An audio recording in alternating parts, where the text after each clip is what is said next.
Bueno, en ese tiempo yo recuerdo perfectamente que la primera nota que salió cuando yo fui candidata fue el título así, mi candidatura no es de género. En ese tiempo, cuando uno empieza a participar, ni siquiera tenía yo la noción de la equidad de género. A lo mejor no existía todavía el término. No, de hecho yo no entendí cuando vi la nota, mi candidatura no es de género, ¿a qué se refiere?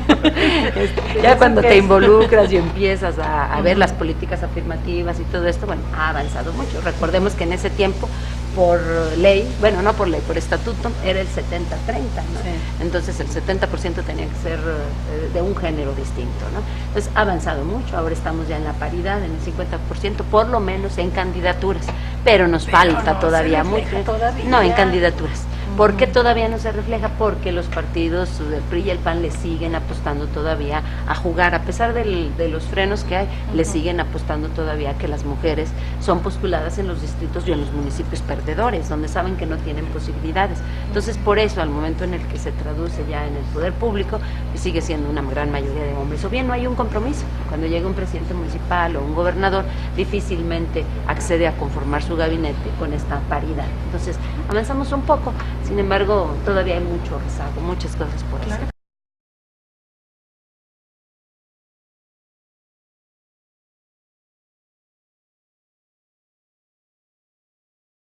Fíjate que en la primera elección justamente alguien me dijo, las mujeres no votan por las mujeres.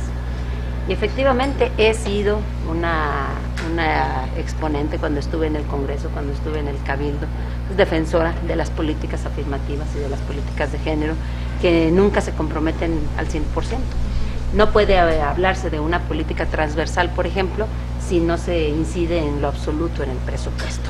Entonces siempre hablaban de la equidad de género, de las reformas en el Código Civil, de las reformas en materia penal, de las reformas a la ley municipal, pero nunca tocaban el presupuesto, nunca establecían para el presupuesto cómo iban a llevar a cabo esas políticas afirmativas. Entonces, en eso sí lo hacemos, en ese sentido, en el sentido legislativo.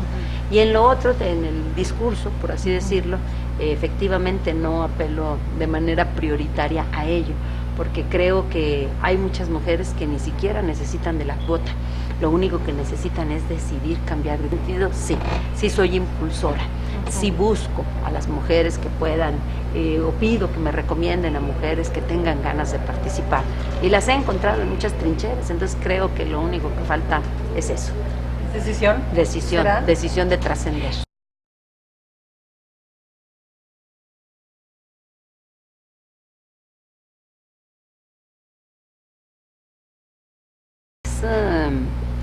Es una actividad muy difícil que si no se tiene el apoyo de la familia difícilmente logramos avanzar. Me explico. Si mis hijos, por ejemplo, no hubieran decidido involucrarse en esta actividad, serían hijos desatendidos, serían incluso hijos con problemas, desadaptados. Afortunadamente estamos en esta lucha desde hace mucho tiempo y ellos aprendieron a irse incorporando a las marchas, a las manifestaciones. O sea, son políticos ya. No que sean políticos, pero me acompañan. Apoyan a la mamá. Apoyan a su mamá, me acompañan. De hecho no les gusta, dicen, no, yo no voy a participar. Hay uno de ellos que es muy noble. Digo, oye, tú serías muy buen representante. No, a mí no me gusta eso, ¿no? Entonces, ¿cuántos hijos tienen? Tres hijos. Son, la mayor es licenciada en Derecho. Abogada. Sí, la siguiente es contadora y el más pequeño, 21 años, le gustó la fotografía. El más pequeño. El bebé, que es usted muy tragaños, ¿eh? Yo de manera personal o particular te diría que no, pero sí he podido observar, sería deshonesto no decirlo, sí he podido observar que hay muchas mujeres que no pueden desarrollarse plenamente en la actividad política. Por el hecho de embarazarse, por el hecho de que son mujeres y se embarazan, sí. O por el hecho de, mira, tú recordarás, no voy a decir nombres, pero recordarás la experiencia de algunas legisladoras que estando en el Congreso tuvieron 2 hijos. Sí. ¿Cuál fue la crítica siempre? No, bueno, pues vienes nada más para cobrar y no trabajar. O sea, siempre hay un estigma que tiende a decir en los partidos políticos que no hay mujeres capaces. Cuando se trata de cubrir los espacios de cuota, es que ¿por qué piden cuotas si no hay mujeres capaces? Cuando un partido político es el responsable de tener los cuadros capaces suficientes. O sea, ¿sí machismo en la política? Sí, no, definitivamente. Sí hay machismo. Sí lo hay, sí hay una limitante, y no necesariamente por el hecho de que exista la capacidad en ambos géneros. A veces no se reconoce plenamente y a veces hasta existe un freno.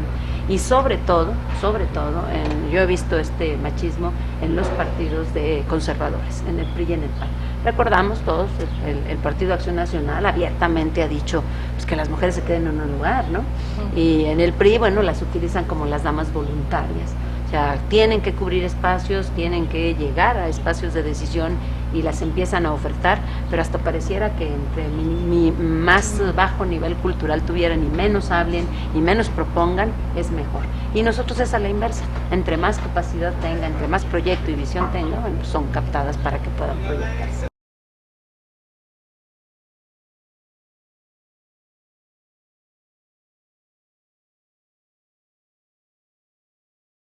No estamos divididos. No están divididos. No estamos divididos. A ver, si partimos del concepto original, ¿no? La izquierda surge precisamente para contrarrestar a un grupo conservador que no quería que las cosas cambiaran, que estaba muy a gusto con sus privilegios y que por lo tanto violentaba derechos, era un autoritarismo, una política patriarcal prácticamente. ¿Qué es lo que sucede entonces con la izquierda? Bueno, pues en la izquierda estamos las personas que luchamos contra esos privilegios, que luchamos contra lo suntuoso, contra todo aquello que tiene que ver con el desprecio a generar el bienestar social. Que hay partidos políticos muy diversos. Esos partidos políticos, la gran mayoría, se han sumado al proyecto del PRI y el PAN. El que mueve los hilos es el PRI. Incluso el Partido Acción Nacional llegó a bailar al son que le tocaba el PRI, tan es así que ahí está Vicente Fox, ¿no? Hoy es el primer adulador de Enrique Peña Nieto. Y cómo no, si Salinas de Gortari le reformó la Constitución para que fuera presidente de la República. Entonces, son comparsas. Y esas comparsas se van sumando a los otros partidos. El PRD, que se definía como un partido de izquierda, finalmente traiciona sus principios y pacta con el PRI y con el PAN. Eso cuando no hacen alianzas no les gustó. No nos gusta. Eso fue lo que hizo que que muchos nos saliéramos del PRD.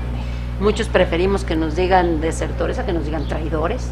Preferimos seguir luchando desde Morena, porque el PRD, después de que surge en 1989 en oposición a un fraude electoral, realiza las peores prácticas en sus elecciones internas que el mismo PRI y el PAN, y además, después de combatir al sistema, al PRI y al PAN durante tantos años, finalmente decide pactar con ellos. Después de luchar contra las reformas estructurales, se une a ellos para prácticamente consumar las que les faltaban, la energética y la electoral. Entonces, ¿qué es lo que hacemos nosotros? Pintamos nuestra raya.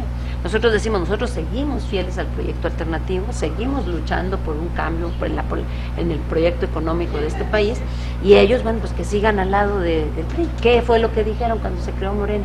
Es que van a dividir a la izquierda. Discúlpame, pero no son de izquierda quienes pactan con el PRI y con el PAN. Y hoy en la elección local lo podemos ver.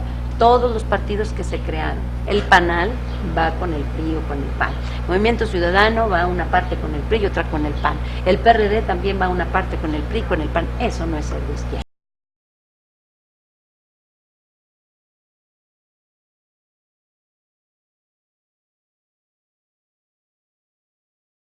Respecto de la plataforma, lo presentamos ante el Instituto Estatal Electoral, nuestro programa de gobierno, el plan municipal y la agenda legislativa.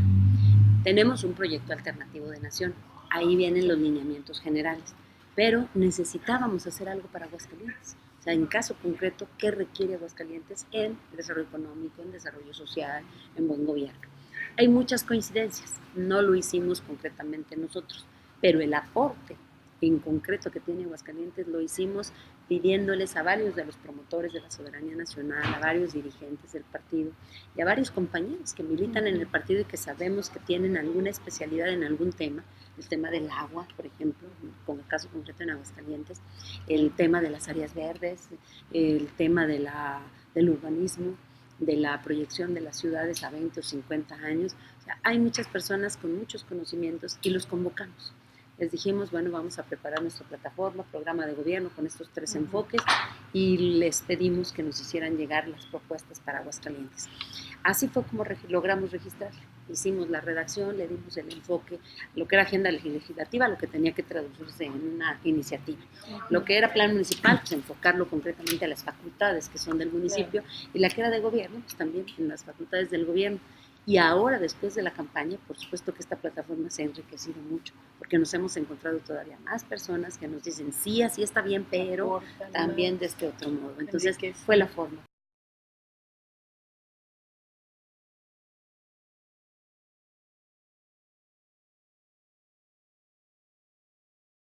Bueno, mira, hay muchas necesidades. Las dos principales que nos refleja la percepción de los ciudadanos, y por supuesto lo vemos, es el desempleo. Después del desempleo siguen los bajos salarios. Esa es una realidad que vive la clase trabajadora, y ya no hablemos de la prácticamente la omisión de muchos de sus líderes sindicales de reivindicar sus derechos. Vemos que es un Estado pequeño y un Estado en el que existe o prevalece la cooptación de los líderes, y los sindicatos no cumplen con su cometido, entonces, de reivindicar derechos o defender derechos de los trabajadores. Es un grave problema y tiene que ver con la corrupción. El otro problema que tiene que ver es el que tiene que ver con la inseguridad. Vamos a varios lugares y encuentras a veces hasta triple protección. La puerta, el candado, la ventana, o sea, el perro, hasta 2 o 3 perros, y te das cuenta del nivel de temor que tiene la persona. Y lo más raro, a veces lugares cercanos a las unidades policíacas son las más vigiladas. Cuando les decimos de que si pasa algo, pues le hablan, ¿no? Aquí al del C4. Hacen unas expresiones que para qué le cuento. O sea, pareciera que de quien hay que cuidarse es de la policía, de la colusión que pueda tener la policía con las bandas criminales, porque ya ni siquiera son bandas, ¿no? Ya no es el ladrón aislado que va y se la roba, son bandas organizadas. No se quiere hablar de esto. Pareciera que hay temor, pareciera incluso en los medios de comunicación, me atrevo a decirlo, que hay miedo o línea de ocultar este tipo de sucesos. ¿Por qué? Porque se han dado cuenta que la percepción es lo que cuenta. Si finalmente tantos robos, esto, pero la gente se siente segura, si la gente siente o ve que no hay periódicos que hablen de la nota roja o muchos programas, hasta pareciera que les incrementa el nivel de seguridad, cosa que no es así. Yo son las dos que he encontrado, hay muchas. ¿Es en cuanto al desempleo? El desempleo y la inseguridad. Y la inseguridad. Sí, en el desempleo, aparte del desempleo, los que están empleados, bajos salarios, es decir, no alcanza, el salario no alcanza.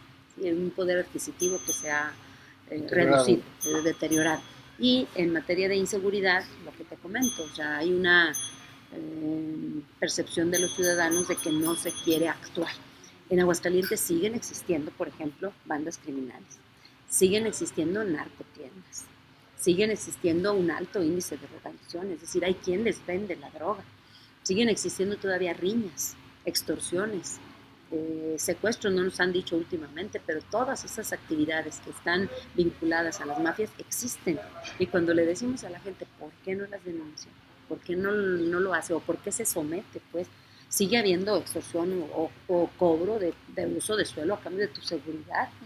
Sigue habiendo, sobre todo han multiplicado mucho los préstamos de las que hacen llamar cajas populares, pero es el dinero que no sabemos de dónde viene y que llegan a ser en una colonia a veces hasta 13 millones repartidos en préstamos. Entonces, ¿de dónde viene ese dinero?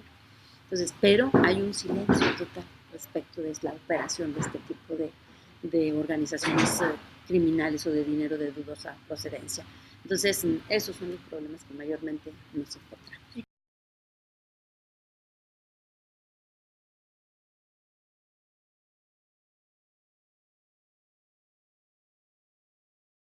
De inseguridad y el que tiene que ver con la colusión de las autoridades, pues se tiene que enfrentar sin corrupción. Cuando nosotros hablamos con algunos de las corporaciones policíacas de primer nivel o de más bajo nivel salarial, por así decirlo, nos dicen que no pueden hacer nada, porque sus mandos están coludidos. Y si los mandos están coludidos, y si los mandos llevan comisión, y si los mandos cobran por la infracción o por lo que se te robe, por cualquier cosa, ¿qué pueden hacer ellos al respecto? Me cuentan incluso de policías de cómo llega una persona nueva y quiere y detiene a uno que está en la narcotiendita. El día siguiente le manda a hablar al jefe y le da 24 horas para que se vaya del estado, eliminando la corrupción, haciendo que el policía sea una persona que esté cercana a su fraccionamiento, que sea una persona que vigile, que conozca a los vecinos y que esté atento a las denuncias. Vamos a cambiar mucho la forma de operar. Hay fraccionamientos en donde existe este modelo de policía el llamado policía de barrio, el de la que tiene la proximidad y la cercanía. No han ocurrido robos en esos fraccionamientos, no hay riñas.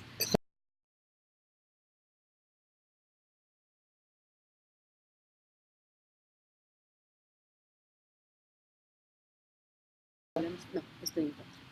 Estoy totalmente en contra del mando único.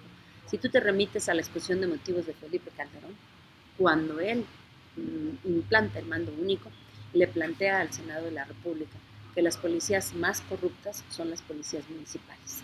Las policías más infiltradas por la delincuencia organizada son las policías municipales. De hecho, son los presidentes municipales los que eran cooptados por la delincuencia organizada, se les pagaba una cantidad de dinero para que los dejaran operar. Entonces, ¿qué hicieron? Quitarle al presidente municipal esa potestad y ahora la tiene el gobierno del estado. Es un cambio nada más de manos, pero no nos quita el problema de la inseguridad. O sea,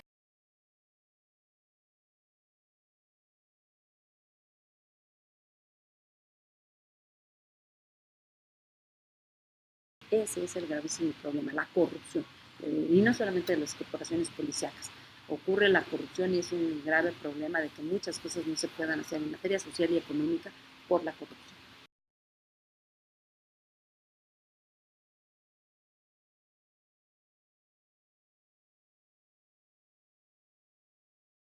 Hay que eliminar, tienes mucha razón, hay que eliminar esas ferias del empleo, en donde prácticamente lo que se ofertan son trabajo para comisionistas.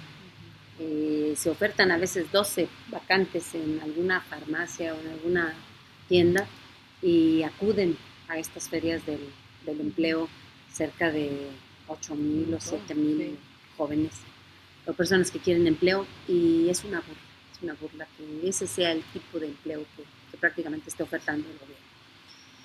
Existe un presupuesto que trabaja el Estado. Son poco más de 18,000 millones de pesos. Esos 18,000 millones están distribuidos, poco más de 3,000 millones son para que opere el gobierno, pagar salarios de la administración pública estatal. Más de 11,000 millones están destinados a desarrollo social, pero casi 8,000 millones son para educación. Y existen para desarrollo económico poco más de 2,000 millones. Y para otras existen también poco más de 3,000 millones. Entonces, el desarrollo económico debe ser canalizado, esos 2,000 millones deben ser canalizados para proyectos productivos, para proyectos emprendedores, para proyectos innovadores. El gobierno efectivamente no genera los empleos, única y exclusivamente los de la administración pública.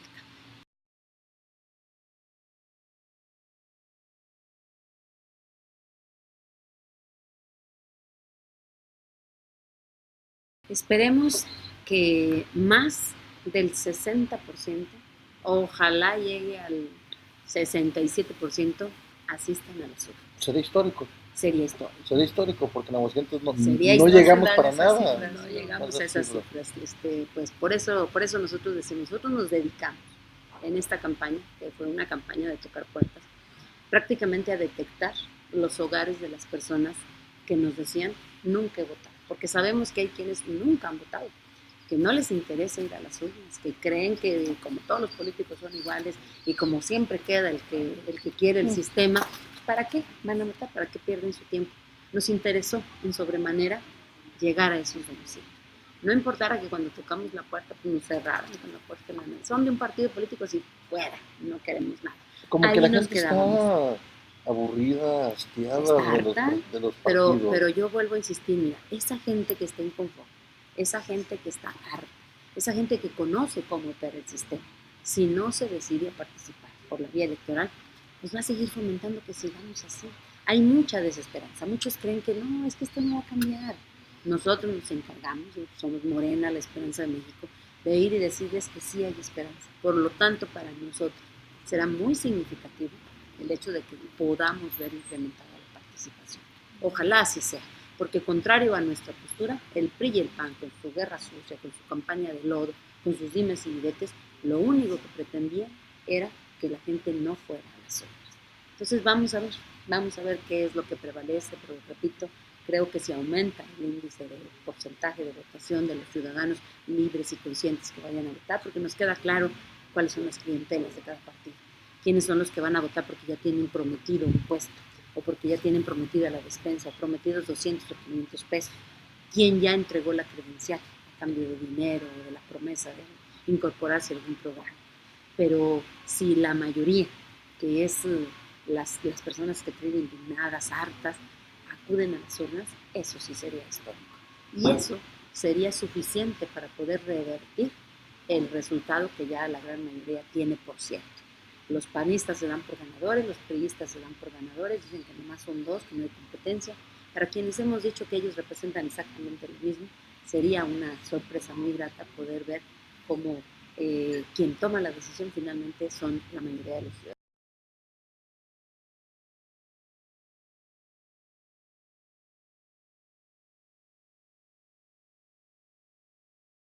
Sí, estoy a favor de la revocación de mandato, pero antes de la revocación de mandato, yo estaría a favor de que se utilizaran las vías legales que ya tenemos para que pueda revocarse el mandato de una persona, de alguien que haya actuado de manera indebida. ¿Por qué las contralorías están para nada? ¿Por qué conocen de los desvíos de los recursos, de las triangulaciones, de las licitaciones amañadas? Y no pasa nada. ¿Por qué saben del boquete financiero que existe y no dicen nada?